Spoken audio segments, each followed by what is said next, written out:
So this is the last in our talks for the literary festival, the pop-up literary festival for Weston-super-Mare here on World Book Day. And I'm really delighted to be joined by MBE, no less, which I don't think you had last time I saw you. So that's really exciting. Roger Griffith, thank you. Thank you for joining me. What was that like, being given that honour? Let's just jump straight into that and then let's talk about your entire life. No pressure.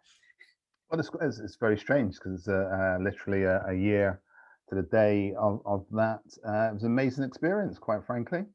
A great experience in terms of going to Buckingham Palace, a place I'd visited as a boy, taking my mother in there, who'd taken me to kind of visit it and see it, and someone she would have grown up with in terms of the Queen, all those connotations to empire. I'm sure will be an identity as well, and then for my partner and my sister who've been kind of supportive to me. So we just had the most amazing a day. The staff are just, they know how to put on an occasion and make you feel special, and it was very surreal. I've come from very humble beginnings, both from my parents' journey from Guyana via the Windrush generation, both from London to Bristol, growing up in a white working class estate where you know, kind of nobody's spoken about university or went to university or any of those things, to then as a mature writer at 44 and being there for the inauguration of Barack Obama and being inspired to, you know, take my first writing, but that becoming something I wanted to do for around identity and about kind of you know, telling a journey of myself and my people. So yeah, most it was just kind of surreal. So even when you're giving me those kind of like those touch points, and I know the things that you've written and the influence at those touch points, tell us about the first thing you wrote, the first book. What made you decide to write it, and the research that you did that went into it? Well, the book I'm holding in my hands, I got it especially to talk to you. It's called My American Odyssey, from the Windrush to the White House. Show it, lift it up. Come on. And everything is in the title, really. By that I mean the Windrush, the generation of my parents' generation, collective term and noun for them, that came over to help rebuild the country after World War II. They came over as invited guests. They came into the poorest jobs conditions. They faced signs like no Irish, no blacks, no dogs. And they went into the NHS and rebuilt that also there in 1948. They went into the underground, as my father did. Mother went into the nursing system. And over decades and generations, they became known as the Windrush generation and the backbone of the UK. And that story was something that was kind of absent to me until my kind of late teens. Certainly didn't hear about it at school, and you know, for which I failed miserably, left without any qualifications. And it's a story that I wanted to tell, and it's, you know, its very name, the Windrush, was the first ship that came over with 492 passengers in 1948 and docked at Tilbury Docks on June 22nd. And that story, with that narrative, that story, well, it was a story of the Caribs, of the Caribbean, from where we take our name from. But it was a story of the US, of the White House, and the struggles there that had influenced me in my activism, and then helped educate me. And talking about the stories of Dr. King and Rosa Parks. Again, that tied into things that happened locally. The Bristol bus boycott of '63 took their lead from Rosa Parks. That led to the Race Relations Act of '65. So I've all these interconnecting stories: Bristol, Britain, the US, Caribbean, the Americas, global stories, mixed up in my identity. Was I British? Was I English? Was I Caribbean? Was I African? All these labels. That kind of was I Bristolian, London, in terms of the places that I was born. All that kind of put into a mix of history. And it's a book I wanted to kind of find myself, and also central that story, though, for me, not for everybody, was the story of the enslavement, of being taken, millions of people been taken out of Africa and dispersed across the land, including the Caribbean. That's how it got set up in the first place, and telling that history of those Tahinos and native peoples there, and how the Caribbean had built the empire of and the colonial systems and its wealth right here in Bristol, and that spin on to places like Bath and the cotton mills of Manchester, and the armaments in Birmingham, and also the sugar mills went right up even to Glasgow, and what that meant for us today. What's been the journey of that book? Because obviously you published that long before the death of George Floyd. Have you noticed a shift that happened in terms of book sales or acknowledgement, interviews, anything that has changed for you around that? No, I think I've missed the zeitgeist for that, and I think I know it's there. What it has done is given me a voice. It's proven to me, obviously, that I could write. I've gone on to several other different pieces of writing, and I just looked at it the other day. So I thought, oh, this is bad. There, I had someone mentioned about Wedgwood Ben. A seal, and it was the seal of an enslaved man, unfortunately kneeling, but was saying, "Am I not a friend and a brother? I'm sorry, am I not a man and a brother?" And that was a sign of the abolitionists. And I thought, yeah, I've got a reference to that somewhere. So I reference it as you know, in my work, but one thing I would say to aspiring, you know, just writing the book is one thing. There has to be a full marketing. I was at the time of the book still embroiled with keeping the Dreamer Radio afloat. I'm glad that's still going today, and so that became my you know, I love all my children, but that became the one that was more needy and needed more feeding. The book was always going to be there. Obviously, I'm now teaching at the University of West of England. Bristol. I have a full career, so I think my future works will refer to that, and I certainly want to do the second volume, which obviously covers up the extraordinary events leading up to Donald Trump and beyond. Yeah, I mean, it just is crying out for another book, because all of that journey to where you were in that point in the book, it's just kind of, and is that a daunting thing to take on? Because we are going through such a incredible, I don't know if it's a transformation or a shift or what it is, but is it daunting to kind of like think, right, now I've got to write about all of that? All of the above. No, I love it. You know, if you'd have, that's what I want to do, but I had to pause. I came back from the US again just over a year ago. I did some research. I was down in Mississippi. I was in some Confederate homes of Jefferson Davis. I was in Montgomery on a museum there, which is dedicated to people who've been lynched. Some across America, the Equal Justice Initiative on the outskirts of Montgomery itself, a place where Dr. King taught, and my family members had studied not long after, but also the birth of the Confederacy. So I had all this information then, and then obviously we had COVID. I always knew, you know, sooner or later things would happen with Trump. That you know, I've been talking about his white supremacy for quite a while, but then the economic factors and that, you know, the intensity of the election. Just think, you know what, I'm just going to pause that for a while. Come back to it in a year, because it'd be like writing on a moving blackboard. It's just impossible to, you know, what I'd have written on January the 4th would have been out of date by January the 7th, and in between then you had the senators elected in Georgia on the 5th, and then the insurrection at the White House Capitol on the 6th, and there's 48 hours that you'd just rip out, you know, you'd think, well, this isn't up to date for the reader now. I see it for a period of settling back. I'll be returning back to it in April, and I'm really excited about the other projects I'm doing around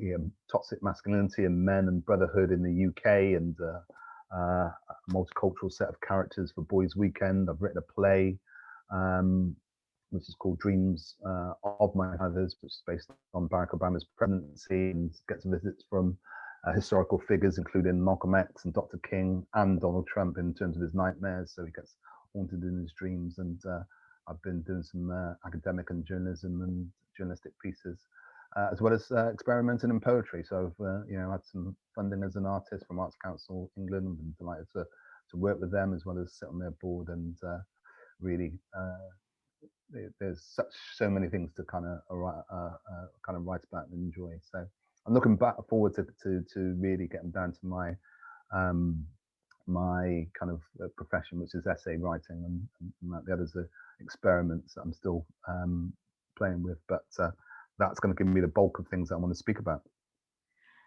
It's extraordinary the amount of work you do. I mean, in the time I have known you, the things that you have achieved is just extraordinary. So just to give everybody a taste and an understanding, because they're going to think that your time is definitely not linear. Yours seems to just stretch and move, or either that or you just don't sleep. It's one or the other. So, you're doing the work at the university. I know that you do diversity training. You've finished a play that you're in association with the Old Vic. You've got that book that's finished, and no doubt your brain is full of notes for the next book that you're doing. You're doing Ujima Radio, which has just gone on to strength to strength. How on earth do you fit all of this in? Because we've talked to people who've been like, I really want to write a book, but, I'm a parent, or I really want to write a book, but I don't have the time. I work full time. How do you find the time to actually put the energy into all of those things that you do? I think it's priorities. So a year ago, I had to step down from my role at GMA in order to make that creative space. I think that's the first thing to say for listeners and watchers. In terms of when you're in the home, I think you're just going to have to carve out that time, whether it's first thing in the morning, whether it's last thing at night, whether you get a half an hour, write, make notes, plan, plot, shape, all of those things. Writers write. So, and it's not always in terms of making fantastic prose. It could be, I could say, a plan. When I'm, when I'm shaping it, and I'm really out of my comfort zone when I'm doing my fiction work, even though it's the one that I'd really like, because it's not so intense in terms of race or class or any of those issues. I just enjoy doing fiction because it's having fun. I'm enjoying creating my characters with a fun element, and obviously it's it's called Boyz Weekend, so you can imagine some of the escapades that those boys do. I met one of your mates. And before you ask me to interview E, it's not autobiographical. That's what I'm sticking to. My lawyers know where you are. I remember some of those evenings, so I'm not. I don't know. I will say nothing. We will keep that to myself. Well, you know what they say. What happens on tour stays on tour. Yeah. But going back to the writing element, yes, I totally understand. I'm very fortunate in terms of my child is grown up. But whether it's first thing, I think I had to, I have my own work deadlines, and I just took some time. And I just found it, rather than a glass of wine, or I've never been a smoker, or even an anxiety drug is not things I've taken.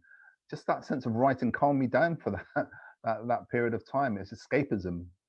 I really, and it's just kept me, and you get your own personal high from it. And sometimes I'm staring, or you go on your walk and you just think about a character and how you can kind of make them better or believable, or maybe it's a historical fact that you need to look up, or just in terms of research, what I did for the play was I needed some tension, because he gets a visit from his father, Barack Obama gets a visit from his father who's passed away, and I needed a kind of father-son tension moment. So one of my all-time favorite films that I can remember, I'm lucky I've got a good catalogue of films in memory, and that's how I learned in terms of culture. And I mentioned about leaving school without any qualifications, but it was film, and a film before I was, I think I was about 3, so I wouldn't have seen it then. But it was Guests Have Come to Dinner, and he has a real showdown scene with his father, and it was that I wanted to capture. And I just watching that, and I typed what I wrote, and then later on, I I added the bits in as I wanted as a writer. Those are just bits that you can I can't kind of keep doing. It's like a huge jigsaw puzzle. Puzzle. It's the same way that it's. Here's a question to you, Becky. How do you eat an elephant? I start with the ears. Well, start with the ears. The idea is in small chunks. You're not going to eat it all. You're not going to write a book all in one sitting. You're going to do all your kind of research and plot. And the idea is that then you've got something, and then you get your feedback in afterwards. Once you've got your finished manuscript, your finished piece of essay, your finished piece of prose or poetry, then you can move forward and it can adjust and get your feedback. But the first thing is to get that the first piece of composition down. That's the advice that I would say both to students and even to myself. And when you mentioned the feedback there, have you ever had any letters of people saying, thank you for writing this book, or this was impressive, or it moved me, or anything like that? Yeah, I'm always amazed when people say that, because as I said, I'm not. I always say I'm not a classically trained pianist. I'm not. I never went to university to study, and I'm lucky I've got a breadth of writing disciplines that I can do. But yeah, I get feedback from. I've got things I've done for Bristol Museums. There's a piece on there. My strongest piece, because I had to go to some dark places, talk about growing up in Lawrence Weston, being racially abused, but also the amount of love that I also got in Lawrence Weston from kind of families. That's just the life of growing up on a tough white working class estate. So that gave me a lot, gave me my humour, a real grittiness, and obviously I think it's given me lots of resilience as well, because there's no one to cry to on the on those estates. You either it is purely a sink or swim, and there is nothing in between. So, but I probably wouldn't be here without that, and so I have to give credit to that, and seeing the positives of some of the things and some of that identity I talked about in my life. They're not just around my Black identity; they're also around of being a human being and being that humanist, and people who have assisted me, as well as some of the detractors as well, which have said, okay, I'll show you, or you come in, name calling and the like. So yeah, that's all part of it. You've given some great tips and advice for people who want to kind of like pull together a book. What do you think is the most important thing? Because like you say, it sounds to me like your passion has been the thing that's led you the most. But what about those senses of imposter syndrome, of I didn't do so well at school, am I the person to write? How have you dealt with the psychology of all of that stuff? Or wasn't it there for you? Was the passion too strong that you didn't get in your own way? No, I think that's always been there. It's been there in my writer career, still is now. Every time I have a lecture at UWE, I'm like, because I don't know what I've got to do. I've got a management degree from an MVQ, but I never went to university. No one talked to me about university. None of my friends went to a university. So that imposter syndrome will always be there. As far as being an author, though, I think that's where it's heightened, because you certainly don't believe that's something that you will have. I mean, becoming a manager for the city council was another, but this one was huge. But when you get that finished product, whatever it is, no one can take that away from you. To your point, I'd say that passion is what it is. If not you, then who else? What drove me was I was used to seeing two things. I saw white academics talking about my story, and my story is a very British story, so it's very different. But it's also, as I've mentioned, jumbled up. From the continent of Africa, of enslavement, from my birth country and my parents, from the Caribbean and Guyana and South America, right the way through to Europe, and being born, first one in my family born here. So I am the only one who can tell that story. There was nobody, no one's lived my life. They they don't live it, they don't understand it, and those are the narratives. You're the only person who can tell it from an observed piece, whether it's a family member, whether it's a piece of history. And why not you? Why not? Why do you have to wait for titles to be on your name? Why not seize that? And we're seeing that more and more, and people want that. In fact, it was one thing of again, in terms of feedback, people enjoyed the history. They said, yeah, that was great, but what we want was more of you. And that's where the imposters, but why do you want me in there? I'm not in there. I'm not a historian. I've actually written that in there. I'm not famous. I'm not an historian. I love traveling. I can tell you about that. And that's those are my personal observations, which is what I will correct for volume 2. What people really did write back to me and say, yeah, we really enjoyed that bit. Yeah, the Caribs and and understanding the bits on slavery and the American Civil War were great. But when you really focused in on what you felt about those things, that's where you moved to. And that imposter syndrome was there in volume 1, because I was like, what my editor told me, you would literally hiding behind the history, and I've learned from that. So we've all got that voice. I keep saying that. I've mentioned about the extraordinary events in the US. If you would have put that as a scenario for a 4-year presidency, you'd have had a red line through it, and someone saying, "No, this is just too fictional. Go back and start, but tone it down a bit." Well, it actually happened, and it happens. Whether it's weekends of people going away and some crazy things happening. People get divorced, people get put in adoption, people die. There are all these stories that are where you don't have to go to court to read the papers. You'll see these stories and narratives. They're all there. Whether it's we from ancient tradition with griots, there's verbal storytelling. That's what we're telling here. We're talking about stories, and it's the oldest one, whether it's people drawing or painting them, or verbally or writing them down. It's the beauty of storytelling that we get, the gift that we share. So what is next for you? So obviously up next is we've got a new endeavour, a new book to write, but also with the play. So hopefully if we can start getting back in the theatres, when could we expect to see it? I haven't put any dates. I've just put it in mothballs. It's just a beauty that it's been assessed and of the standard.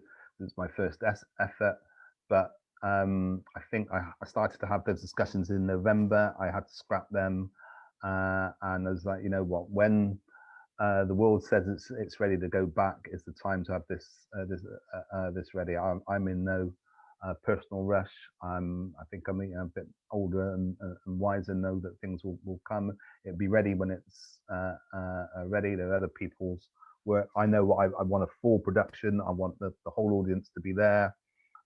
So I'm not going to compromise on 10 people, socially distanced. I want a packed theatre for them literally hanging off the rafters. That means waiting until 2022 and beyond, then so be it, because I've got other projects that I can move forward into the second lineup that won't need an audience. The important thing is to get that written, assessed, and then continue to refine it and polish it like a fine diamond. Absolutely. That's a really good place to leave our conversation. Polished like a fine diamond, as you are there. Brilliant to talk to you. You're a massive inspiration. You're just doing so much good work. You don't need me to tell you, but maybe the imposter inside of all of us just likes to hear it a little bit. Great, and thanks for your inspiration and the work that you've done and the support over the years. Really appreciate it, Becky. You're really, really welcome. Thank you ever so much, and happy World Book Day. Thank you. Well, happy World Book Day, listeners and watchers. Bye for now.